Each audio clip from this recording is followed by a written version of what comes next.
பையனின் திருமணத்தை அவ்வீட்டார் எப்படி முடிவு செய்கிறார்கள் என்று பார்க்கலாமா? 23 வயதில் பையனிடம் முதல்ல எம்காம் முடிக்கிற வழியை பாரு, கல்யாணத்தை பற்றி அப்புறம் யோசிக்கலாம். 30 வயதில் பையனிடம் உத்தியோகம் புருஷ லட்சணம், கல்யாணம் எப்போ வேணா பண்ணிக்கலாம், முதல்ல உருப்படியாக ஒரு வேலையை தேடுற வழியை பாரு.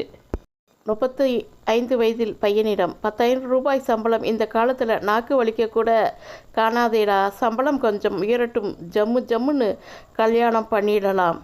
40 வயதில் பையனிடம் குடும்பம் குழந்தை குட்டின்னு ஆயிடுச்சுன்னா அப்புறம் சேமிக்கவே முடியாது, முதல்ல ஒரு வீடு, அட்லீஸ்ட் ஒரு ஃப்ளாட்டாவது வாங்குகிற வழியை பாரு, 1000 பெண்ணுங்க ஜாதகம் தன்னால் தேடி வரும்.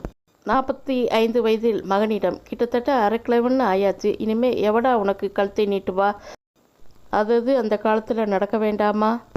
அப்போ நாங்கள் எப்போ தான் கல்யாணம் பண்ணிக்கிறது, நீங்களே சொல்லுங்கள். இத்தகைய சூழ்நிலை தான் ஒரு மனிதனை மிருகமாக்குகிறது.